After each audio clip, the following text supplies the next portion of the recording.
Assalamualaikum warahmatullahi wabarakatuh. Balik lagi teman-teman di channel Jagating Lelembut. Apa kabar teman-teman semua? Semoga teman-teman semua yang setia mendengarkan cerita-cerita horor di channel Jagating Lelembut. Semoga teman-teman semua selalu dilimpahkan rezeki yang barokah, dipermudah segala hajatnya, dan dijauhkan dari segala musibah yang akan datang pada diri kita semua. Amin. Oke, pada kesempatan kali ini saya akan menceritakan kisah dari salah satu sahabat Jagating Lelembut. Sebut saja namanya Mbak Tami. Mbak Tami ini sekarang masih berada di Jepang. Dan dia telah mengirimkan cerita horornya saat dia masih berada di Jepang sampai saat ini. Oke, seperti apa kisahnya? Tapi sebelum teman-teman mendengarkan cerita horornya, teman-teman jangan lupa like, komen, dan subscribe channel ini agar channel ini terus berkembang dan terus semangat menceritakan cerita-cerita horor untuk teman-teman semua. Oke, seperti apa kisahnya? Gak usah lama-lama, mari kita mulai kisahnya.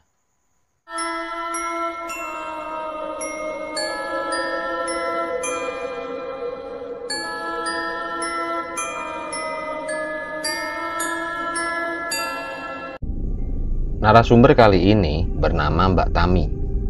Mbak Tami adalah seorang ibu dari dua anak laki-lakinya yang saat ini masih stay di Jepang. Mbak Tami dan suaminya adalah salah satu mahasiswa di universitas yang berada di bagian utara Jepang, tepatnya di kota Sendai. Suami Mbak Tami berada di Jepang sejak tahun 2016 silam. Sedangkan Mbak Tami sendiri membawa kedua anaknya ke Jepang untuk menyusul suaminya di tahun 2017 silam. Anak laki-laki pertama Mbak Tami ini masih kelas 4 SD, namanya Arfa, dan anak bungsunya berada di TKB, namanya Zain. Banyak sekali pengalaman mistis dengan makhluk-makhluk halus selama Mbak Tami berada di Jepang. Salah satunya saat dia pindah ke sebuah apartemen tua di kota Sendai, Jepang. Pengalaman ini terjadi di bulan September 2019 silam, saat mereka sekeluarga baru keluar dari asrama yang disediakan oleh kampusnya. Mbak Tami dan suaminya pindah ke sebuah apato. Apato ini adalah sebutan orang Jepang untuk menyebut nama apartemen. Nah, apartemen ini letaknya masih dekat dengan asramanya Mbak Tami sebelumnya. Karena di kampusnya Mbak Tami ini jatah untuk setiap mahasiswanya itu cuma 1 tahun untuk tinggal di asrama.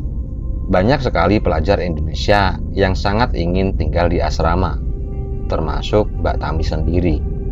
Karena biaya per bulannya ini sangat murah dibandingkan dengan tinggal di apartemen yang ada di luar kampus. Apalagi untuk keluarga, karena Mbak Tami ini kan sudah berkeluarga. Dia sama suaminya dan ada 2 anaknya. Saat itu waktu sewa hampir habis.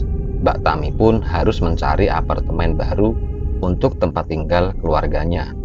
Dia nyari apartemen yang harganya cukup murah. Akhirnya dia menemukan sebuah apartemen atas bantuan dan rekomendasi dari staf kampusnya.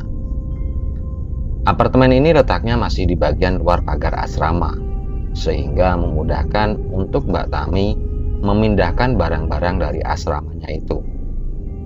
Apartemen ini adalah sebuah bangunan tua berlantai 3 yang didirikan pada tahun 1985, dan di dalamnya ada 11 ruangan. Tidak ada elevator di situ, hanya ada tangga.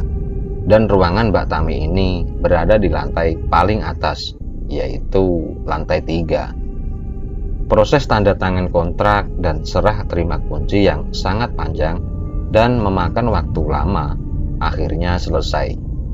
Mbak Tami pun mulai berkemas dan memindahkan barang-barang sedikit demi sedikit ke apartemen barunya itu. Karena saat itu Mbak Tami masih semester 2, jadwal kuliah dan tugas-tugas kuliahnya pun masih sangat padat. Mbak Tami hanya punya waktu untuk mencicil pindahan pada malam hari saja, setelah anak-anaknya sudah tidur sekitar jam 10 malam. Suami Mbak Tami yang setiap hari berkutat di lab, biasa pulang tengah malam, dan saat pulang, biasanya langsung istirahat. Memang suaminya pun nggak diizinin sama Mbak Tami untuk membantu membawa barang pindahan, karena Mbak Tami khawatir suaminya nanti malah jatuh sakit. Sedikit demi sedikit, Mbak Tami mengisi keranjang sepeda dengan barang-barang keluarganya dan memindahkannya ke apartemen barunya itu. Barangnya ini bukan seperti lemari dan lain-lain ya, tapi barang-barang kebutuhan keluarga saja yang masih kecil-kecil, seperti pakaian dan barang-barang kecil lainnya yang masih bisa dibawa menggunakan sepeda. Kadang sampai pagi, Mbak Tami ini masih memindahkan barang-barang tersebut. Kegiatan itu dia lakukan selama kurang lebih 2 minggu lamanya. Proses memindahkan barang-barang yang dilakukan Mbak Tami selalu dalam keadaan gelap gulita dan hanya menggunakan senter saja. Karena setiap apartemen yang baru ditempati, penghuninya harus menelpon ke perusahaan listrik, air, dan gas untuk mengaktifkan fasilitas tersebut, dan juga tidak disediakan lampu oleh pemiliknya karena setiap penghuni harus membeli lampu sendiri. Dan saat itu Mbak Tami masih belum mengaktifkan seluruh fasilitas yang ada di apartemen itu. Mbak Tami belum mengaktifkan fasilitas itu karena terbenturnya waktu dengan jadwal kuliah dan jadwal mengurus anak. Nah, selama pindahan tersebut, dia sudah merasakan kejanggalan di apartemen tersebut. Karena setiap memindahkan barang-barang dalam keadaan gelap, Mbak Tami selalu merasa seperti ada yang mengawasinya.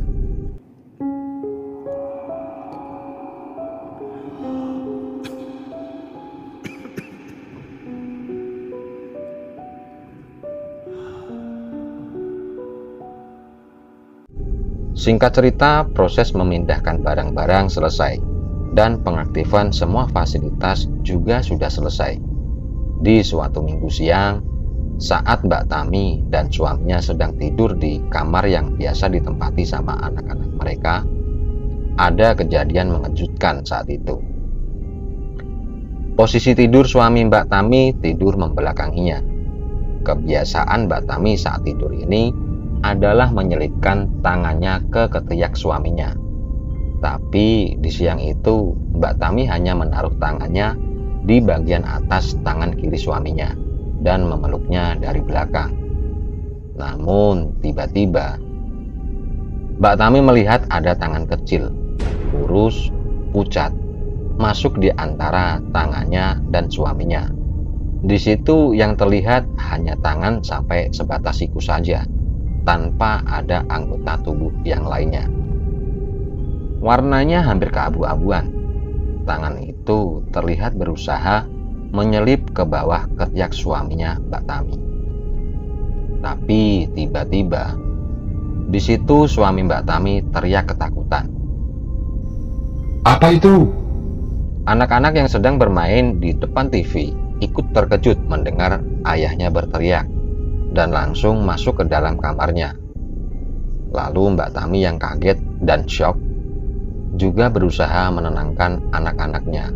Setelah anak-anaknya ini tenang dan keluar dari kamar, Mbak Tami berusaha menenangkan suaminya yang masih syok dan wajahnya sedikit pucat. Mbak Tami pun bertanya kepada suaminya, apa yang sebenarnya terjadi. Di situ suaminya bercerita bahwa dia merasa ada tangan yang menyelip di bagian ketiaknya tadi. Dia pikir itu tangannya Mbak Tami. Nah, saat suaminya berusaha memegang tangan itu, dia kaget karena tangan itu kecil dan terasa sangat dingin. Saat itu tiba-tiba Mbak Tami teringat dengan hantu anak kecil yang pernah ditemuinya saat awal baru pindah ke apartemen itu. Mbak Tami paham bahwa itu adalah tangan dari hantu anak kecil itu.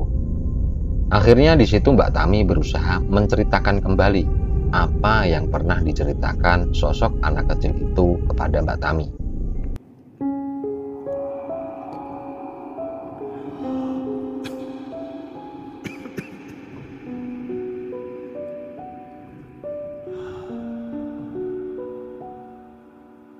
Malam itu, Mbak Tami berjalan santai pulang dari lab kampusnya. Saat itu jam menunjukkan jam 11 malam. Saat dia hendak memasuki area lobi apartemen, dia tersentak melihat seorang gadis Jepang yang masih kecil, berambut lurus sebahu, sedang berdiri di depannya. Sosok anak kecil itu mengenakan pakaian daster berwarna putih. Usianya sekitar 6-7 tahunan. Dia tersenyum melihat Mbak Tami saat itu. Sosok anak kecil itu seperti memang sudah menunggu Mbak Tami di lobi apartemen. Nah, sosok anak kecil itu terus melihat Mbak Tami sambil tersenyum, seakan ingin sekali disapa oleh Mbak Tami. Akhirnya Mbak Tami pun menyapa sosok anak itu. Hai. Namun sosok anak itu tiba-tiba menggandeng tangannya Mbak Tami. Di situ Mbak Tami sudah mendapat firasat bahwa sosok anak kecil tersebut bukanlah manusia. Saat dia memegang tangan Mbak Tami dapat merasakan apa yang dikatakan saat itu, walaupun yang dia katakan itu menggunakan bahasa Jepang. Di situ Mbak Tami memberanikan diri untuk bertanya lagi kepadanya. Kamu siapa? Tapi sosok anak itu hanya diam saja. Lalu Mbak Tami coba nanya sekali lagi. Kenapa kamu malam-malam ini ada di luar? Di sini kan dingin. Kamu tinggal di mana?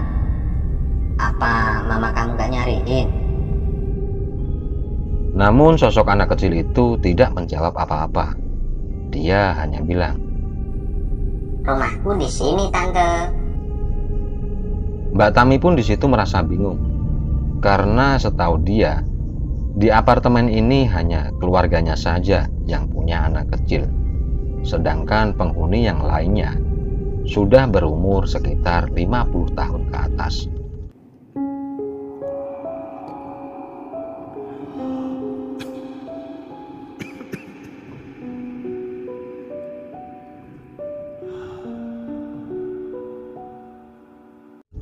Di situ mereka berdua ngobrol sambil menaiki tangga sampai ke lantai 3. Awalnya Mbak Tami berpikir, mungkin ruangan yang dia dan keluarganya tempati sama-sama berada di lantai 3, karena di lantai 3 itu terdapat 4 unit apartemen. Saat mereka berdua sudah menginjakkan kaki di lantai 3, Mbak Tami mencoba untuk bertanya lagi ke sosok anak itu. Apartemen kamu yang mana? Tiba-tiba sosok anak itu menarik lagi tangan Mbak Tami dan berhenti tepat di depan pintu apartemennya Mbak Tami. Mbak Tami pun kaget. Kemudian Mbak Tami tanya lagi dengan sosok anak kecil itu.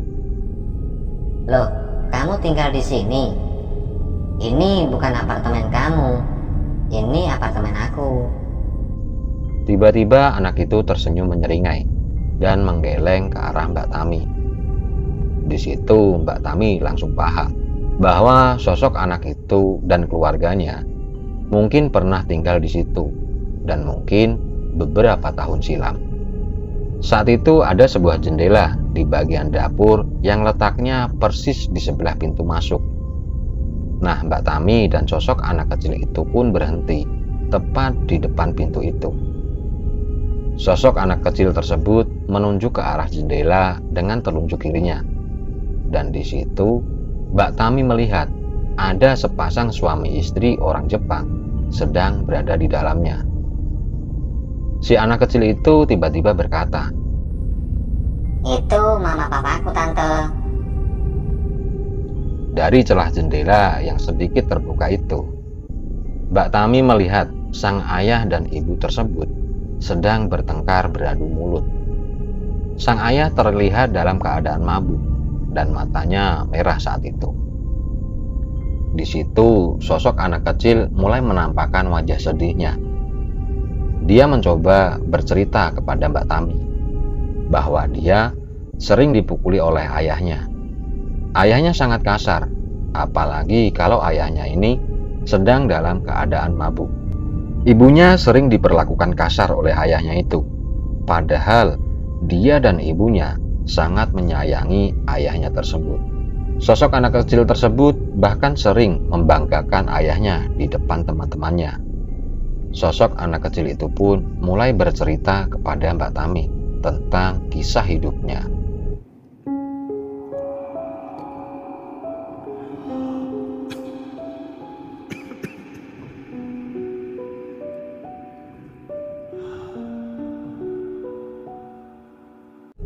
Di suatu hari, si anak kecil tersebut sedang demam tinggi.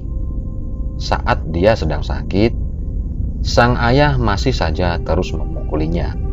Hingga saat anak itu sedang demam, di suatu sore menjelang malam, sang ayah masih memaksanya untuk mandi berendam di bathtub. Namun saat itu sang ibu berkata, "Biarin saja, dia baru saja tidur. Kasihan masih demam." Mendengar hal itu, entah kenapa sang ayah langsung naik pitam dan segera menyeret anak perempuannya itu untuk segera mandi di kamar mandi. Saat itu bathtub sudah terisi air penuh. Sang ayah pun langsung memaksa anak itu untuk masuk ke dalam bathtub. Dan tiba-tiba sang ayah mencekiknya dan menenggelamkan kepalanya ke dalam air hingga anak itu kehabisan nafas. Sang ibu pun yang mendengar kegaduhan di dalam kamar mandi langsung masuk ke kamar mandi itu. Di situ sang ibu panik melihat anaknya yang sudah terdiam dengan posisi tengkurap mengambang di dalam bathtub. Sang ibu pun langsung berusaha mencari bantuan dengan menghubungi ambulans lalu membawanya ke rumah sakit. Tapi ternyata anak itu sudah meninggal sejak masih mengambang di dalam bathtub tadi. Seketika itu Mbak Tami langsung menangis. Namun sosok anak kecil itu tetap berusaha tersenyum kepada Mbak Tami. Dan anak kecil itu sempat berkata, "Gak apa-apa kok tante. Aku baik-baik saja kok sekarang. Cuma aku khawatir sama mamaku. Aku gak tahu bagaimana kabar mamaku sekarang. Mereka pindah entah kemana setelah aku meninggal."